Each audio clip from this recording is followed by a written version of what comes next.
Michael and Daniel Grady were brothers bound by blood, driven by ambition, and feared by an entire city. But when loyalty cracked, the streets of Liverpool became a battlefield where power, betrayal, and death ruled without mercy.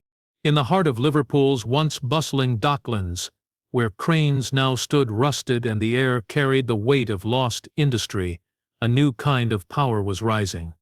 The city's decline in the 1990s had left entire communities without jobs, hope, or direction. Streets that once echoed with the sound of factory whistles now pulsed with a different rhythm, one of desperation, crime, and survival.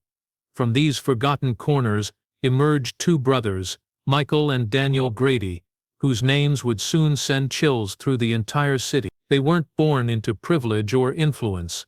They grew up in a small council flat on the outskirts of Toxteth, surrounded by violence, addiction, and poverty. Their father was an alcoholic, their mother a cleaner struggling to keep them alive. By the time Michael was 15, he was already stealing cars, and Daniel, a year younger, followed every step he took. Their first taste of real power came from small-time hustles, selling stolen electronics, robbing warehouses, and running protection rackets in rundown pubs. But Michael was clever. He saw the city's drug trade as the future. As heroin and cocaine flooded into Britain, Liverpool's docks became the perfect entry point. He understood that whoever controlled the docks controlled the city. What started as petty crime evolved into a calculated operation. Michael used his charm to gain connections with corrupt dock workers, customs officers, and even local businessmen. Daniel, meanwhile, handled the muscle, ensuring debts were paid, rivals were silenced, and loyalty was maintained through fear. Together, they formed the backbone of a new criminal dynasty. Everything changed one cold night in 1998, when an unclaimed shipment arrived at Seaforth docks. Inside were several crates marked as coffee beans, but hidden beneath were bricks of pure Colombian cocaine. The container had been misplaced in transit, its rightful owners unaware of its location. The Gradys acted fast. They paid a dock worker to reroute the shipment, unloading it before anyone else could claim it. That single haul was worth millions. It was the turning point that transformed them from small-time crooks into major players. The brothers reinvested the profits into expanding their network, recruiting former soldiers, ex-cons, and desperate teenagers from broken estates. They began distributing drugs across Liverpool and nearby towns, using a mix of intimidation and loyalty to control the streets. By the early 2000s, the Grady brothers were untouchable. They owned clubs, car dealerships, and warehouses, all serving as fronts for their drug empire. Their money flowed like water, buying silence and protection wherever it was needed. But what made them truly dangerous wasn't just their power, it was their fearlessness. They operated in plain sight, confident that no one could bring them down. Police knew who they were but could never prove anything. Witnesses vanished, evidence disappeared, and those who spoke out were found dead in alleyways or washed up near the Mersey. Liverpool had seen gangs before, but none like the Gradys. They moved with military precision, calculated and cold. Their rise was not just a story of crime, but of ambition born from hopelessness. In a city where opportunity had dried up, they created their own. One built on blood, money, and fear. As their empire grew, so did their legend. The docklands that once defined Liverpool's prosperity were now the silent witnesses to the making of its most feared criminals. And though no one knew it then, the city was standing at the edge of a storm that would soon consume everything in its path. The Grady brothers' empire grew like wildfire, spreading across Liverpool faster than anyone could have imagined. After securing control of the docks, they turned their attention to building a structure that could sustain their criminal success for years to come. Every move they made was deliberate, every risk carefully calculated. They no longer relied on street deals or small gangs. They were businessmen now, ruthless, strategic, and cold-blooded. Michael handled the operations, sitting at the top like a chess master, while Daniel commanded the soldiers on the streets. Together, they transformed the city's underworld into a disciplined and terrifying machine. Their first step was to launder their dirty money. Michael opened several legitimate businesses, car washes, pubs, construction companies, and a logistics firm that conveniently handled shipments through the docks. Each business was a disguise for their drug trafficking network, allowing millions of pounds to move through bank accounts without raising suspicion. Local accountants and lawyers were brought in, some willingly, others through intimidation to keep the books clean. The Gradys didn't just buy luxury cars or flashy houses, they bought influence. They paid off council members, police officers, and even local journalists to keep their names out of the spotlight. The brothers ruled through both fear and reward. Those who served them well lived comfortably, their loyalty bought with money and status. But those who betrayed them met brutal ends. The Gradys had a rule: disloyalty was never forgiven. Whispers spread of men disappearing after pocketing a few £1,000s or trying to start their own side deals. Their bodies were rarely found, and when they were, the message was clear: this was what happened to traitors. As their network grew, Liverpool's nightlife became one of their greatest assets. The Gradys owned several nightclubs in the city centre where drugs flowed freely under the cover of flashing lights and loud music. These clubs were more than party venues, they were control centres where deals were made, alliances were formed, and money was exchanged. Daniel made frequent appearances, his presence alone enough to silence any trouble. To the public, they appeared as successful entrepreneurs who brought excitement and money into the city. To those in the know, they were the kings of Liverpool's underworld. Their influence reached beyond Merseyside. Through connections in Manchester, Glasgow, and Amsterdam, the Gradys expanded their import routes, securing a steady flow of cocaine and heroin. They began dealing directly with foreign suppliers, cutting out middlemen and increasing their profits. The organization grew so large that it operated like a corporation, complete with lieutenants, enforcers, and transport managers. Every role was filled with precision, and mistakes were rarely tolerated. Police efforts to dismantle the operation failed repeatedly. Raids yielded nothing but low-level dealers and decoys. The Gradys stayed untouchable, shielded by layers of intermediaries who took the fall while the brothers remained in the shadows. Investigators grew frustrated as their witnesses disappeared or withdrew their statements. It was as if the Gradys were always one step ahead, anticipating every move. By the mid-2000s, the Gradys had achieved what few criminals ever could: total dominance. They controlled the drug trade, the flow of money, and the loyalty of men too scared to disobey. But beneath their success, tension was quietly building. Michael's obsession with control and Daniel's hunger for power were slowly driving them apart. Their empire stood tall and unshakable from the outside, but cracks had already begun to form deep within. For now, though, Liverpool belonged to the Gradys, and anyone who dared to stand against them quickly learned why they were called the most feared gangsters in Britain's underworld. The night the blood flowed through Liverpool's docks marked the beginning of the end for many who dared to cross the Gradys. It started as a whisper. A rival Manchester crew had intercepted one of their drug shipments.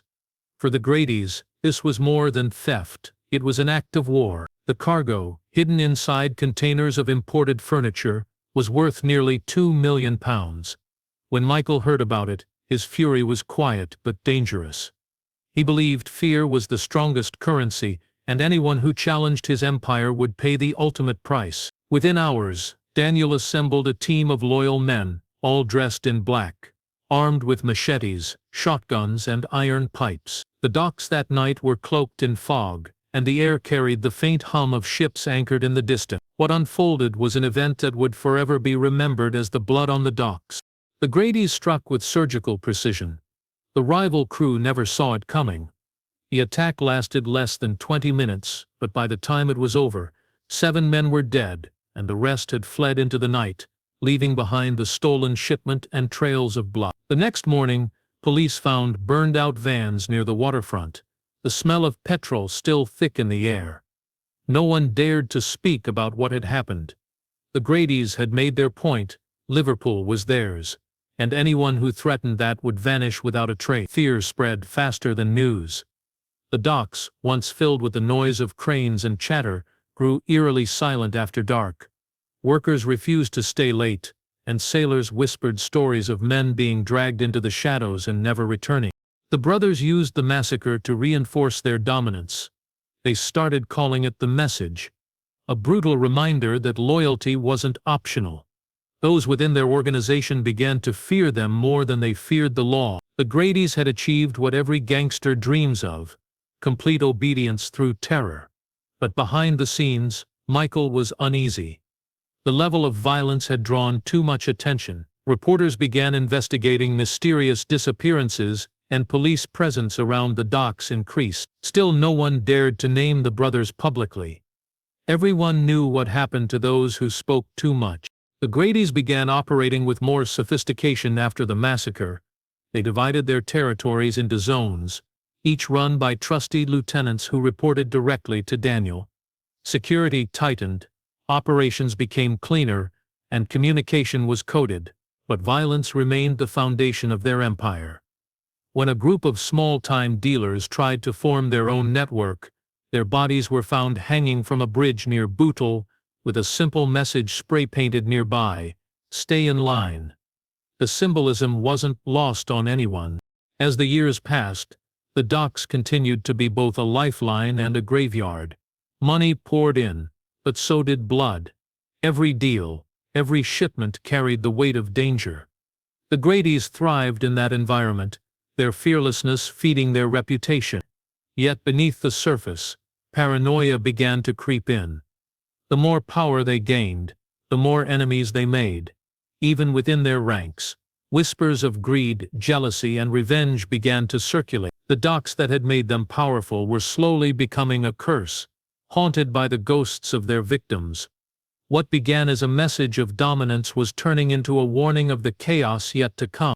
The Gradys' empire wasn't just built on drugs and fear, it was held together by corruption that ran deep through Liverpool's institutions. The brothers understood that violence could control the streets, but money could control everything else. From the moment they began earning serious profits, Michael made it his mission to buy silence wherever it was needed. Police, council workers, politicians, and even journalists, everyone had a price, and the Gradys were willing to pay it. What began as small bribes turned into an organized system of protection that allowed their criminal network to operate untouched. Files disappeared from police archives, surveillance footage was erased, and raids were mysteriously canceled minutes before they began. It was as if an invisible hand shielded them from justice. Michael handled the corruption like a businessman. He arranged secret meetings in back rooms of restaurants, paying officers in envelopes of cash or in favors that couldn't be traced. Daniel preferred a more forceful approach: intimidation and threats. Between the two, they created an atmosphere of control that made people choose loyalty over morality. The few who refused to cooperate found their careers destroyed or their lives cut short. One detective who had been gathering evidence against them was found dead in his car at the edge of a canal. His death officially ruled a suicide. But within the force, everyone knew what had really happened. No one dared to speak of it openly. The Gradys' web stretched beyond the police. Local politicians turned a blind eye to their operations in exchange for campaign donations and community investments. They sponsored youth clubs, repaired derelict buildings, and handed out cash to struggling families. To outsiders, they looked like generous businessmen helping rebuild Liverpool. But everyone who accepted their help unknowingly became part of their network. They owned people without ever needing to threaten them. Their power seeped into every corner of the city, blurring the line between crime and authority. Michael had mastered manipulation. He knew how to make people feel indebted to him. Bankers helped launder their money, customs officers let suspicious shipments pass unchecked, and lawyers made problems disappear before they reached court. For a time, the Gradys were untouchable, not because they were invisible, but because they were everywhere. They had made themselves too valuable, too dangerous, and too connected to remove. However, behind this illusion of control, the system was starting to rot. Corruption bred complacency, and cracks began to show. A few honest officers within the police began to quietly investigate, compiling evidence that the Grady's influence reached higher than anyone dared to admit. Reports of missing funds and bribed officials started surfacing, attracting attention from national crime agencies. But every time a lead appeared, someone leaked it to the brothers. The Gradys always seemed to know who was coming for them and when. It was as if the city itself was working in their favor. Yet even for men like the Gradys, power built on corruption had its limits. The web they had spun so carefully began to tangle, and the people who once protected them started asking for more money, more favors, more loyalty. Trust was wearing thin. The brothers were still kings of the city, but their empire was beginning to depend more on fear than rest. Beneath the surface, enemies were quietly gathering, waiting for the moment when the web of corruption would finally tear apart and expose everything they had built in the dark. For years, Michael and Daniel Grady ruled Liverpool's underworld like kings, but power has a way of poisoning even the strongest bloodlines. What began as brotherhood built on loyalty slowly turned into rivalry fed by greed. Daniel had always been the more reckless of the two, charming, unpredictable, and hungry for recognition. Michael, on the other hand, was methodical and cautious, preferring to keep their empire in the shadows. As their fortune grew, so did Daniel's ambition. He began dreaming of expanding beyond the UK, of striking deals with foreign cartels, and flooding Europe with drugs under their name. Michael saw it as unnecessary risk, a move that could expose them to authorities and enemies they couldn't control. Their arguments, once whispered behind closed doors, became frequent and heated. The turning point came when Daniel secretly reached out to a powerful Spanish cartel without his brother's knowledge. He promised them a partnership that would bring in record profits, using the Grady's existing routes through Liverpool's docks as the gateway to the UK. The deal was lucrative, but it came with dangerous strings attached. The cartel demanded faster distribution and stricter control, and Daniel, eager to prove himself, agreed to terms that would later destroy him. To make matters worse, he began hiding portions of the profits from Michael, funneling money into offshore accounts under fake names. The trust that had built their empire was crumbling piece by piece. Michael sensed something was wrong. He noticed inconsistencies in their financial reports, unexplained expenses, and missing shipments. When one of his accountants quietly mentioned Daniel's secret meetings, Michael's suspicion turned into rage. He didn't confront Daniel immediately. Instead, he began quietly investigating, questioning their men and tracing the money. What he discovered confirmed his worst fear: his brother was cutting deals behind his back. Michael felt betrayed, not just as a leader, but as blood. To him, family was sacred. Betrayal within family was unforgivable. The tension between the brothers began to spill into their organization. Their men, once united under a single command, started taking sides. Daniel's followers admired his boldness, while Michael's loyalists valued his discipline. What had once been an empire of fear and order began to fracture. Meetings turned cold, and trust disappeared from every room they entered. Daniel accused Michael of being weak, too afraid to take the risks needed to grow. Michael saw Daniel as reckless, blinded by ego and greed. Their conflict became a silent war fought through whispers, secret alliances, and hidden moves. Eventually, Michael made a decision that would change everything. He ordered a purge of those he believed were loyal to Daniel, eliminating several of their most experienced enforcers. He believed it was necessary to maintain control, but his move only pushed Daniel further away. Realizing his brother would never forgive him, Daniel turned fully toward the cartel, promising them complete cooperation in exchange for protection and power. In his desperation, he crossed a line that could never be uncrossed. The bond that had once made the Gradys unstoppable was gone. The empire they built together now stood on unstable ground, ready to collapse under the weight of betrayal. And as both brothers plotted against each other, neither realized that enemies outside their family were already watching, waiting for the perfect moment to strike and bring the Grady dynasty to its knees. The collapse of the Grady Empire began slowly, almost invisibly, like a crack forming in a foundation long thought unbreakable. After Daniel's betrayal, everything that had made the brothers powerful started to unravel. The police, who for years had been chasing ghosts, suddenly began receiving anonymous tips that led them to hidden stash houses, coded ledgers and secret bank accounts. The timing was too precise to be coincidence. Someone on the inside was feeding the authorities information, and Michael knew exactly who it was. The betrayal cut deeper than any bullet.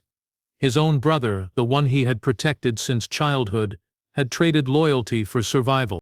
Within months, raids swept across Liverpool and beyond. Over 20 properties were hit in a single night, millions in cash and drugs were seized, and dozens of loyal soldiers were arrested. The media exploded with headlines about the fall of Liverpool's crime kings, but the Gradys themselves were nowhere to be found. Daniel had vanished completely, leaving behind only empty houses and offshore accounts. Michael was left to face the crumbling remains of an empire that once terrified the city. His trusted allies either fled, turned informant, or were captured. The docks that had once symbolized their strength were now surrounded by police tape, flooded with investigators piecing together years of hidden crimes. Michael went underground, constantly moving between safe houses.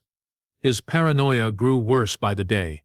He stopped sleeping, stopped trusting anyone, and rarely left the shadows. The man who had once commanded hundreds of soldiers now had only a handful of loyal followers, and even they whispered doubts behind his back. He could feel the walls closing in. The cartel was hunting him for the millions Daniel had taken, and the police were closing in from the other side. Every phone call, every noise outside his window sent him into panic. His empire had vanished, and all that remained was fear. Rumors began spreading through Liverpool's underworld. Some said Michael had gone mad, convinced that Daniel was working with the police and the cartel simultaneously. Others claimed he was planning revenge, waiting for the right moment to strike back. In truth, Michael was lost. The money no longer mattered. The power was gone. What haunted him most was the betrayal. The idea that the brother he had sacrificed everything for had turned him into a target. He knew that Daniel's deal with the cartel wouldn't last forever. Once they got what they wanted, they would silence him too. As police surveillance intensified, sightings of Michael became rarer. CCTV footage showed him wandering through empty warehouses near the docks, a shadow of the man he once was. He appeared gaunt, exhausted, and broken. His enemies didn't need to kill him. He was destroying himself. The fall of the Gradys wasn't a single explosion, but a slow decay of trust, greed, and guilt. The empire that had taken years to build had collapsed in months. For the first time, Liverpool's streets were quiet, and the name Grady was spoken only in whispers. But somewhere beyond the city, Daniel remained free, his whereabouts unknown, leaving the world to wonder who had truly won, the brother who ran, or the brother who lost everything. The unraveling of the Grady Empire reached its most shocking chapter, when the truth about Daniel's disappearance came to light. For months, Liverpool had been consumed by speculation. Some believed he had fled the country, hiding in Europe with millions in cartel money. Others whispered that he had been killed, eliminated by the same criminal world he had once controlled. No one knew for certain, and that uncertainty only deepened Michael's paranoia. But behind the scenes, Daniel was not hiding. He was negotiating. He had made a secret deal with law enforcement, one that would forever change the underworld in Liverpool. Daniel's decision was calculated. He offered authorities a full confession in exchange for protection, revealing the inner workings of the Grady's empire. Every shipment, every bribe, every violent act was meticulously detailed. He named corrupt officers, politicians, and businessmen who had kept the brothers untouchable for years. He identified key lieutenants and enforcers, tracing their connections across the UK and Europe. The information was explosive, enough to bring down dozens of people who had once believed themselves untouchable. The authorities, stunned by the scale of what they were uncovering, moved quickly, planning raids and arrests that would strike at the heart of Liverpool's underworld.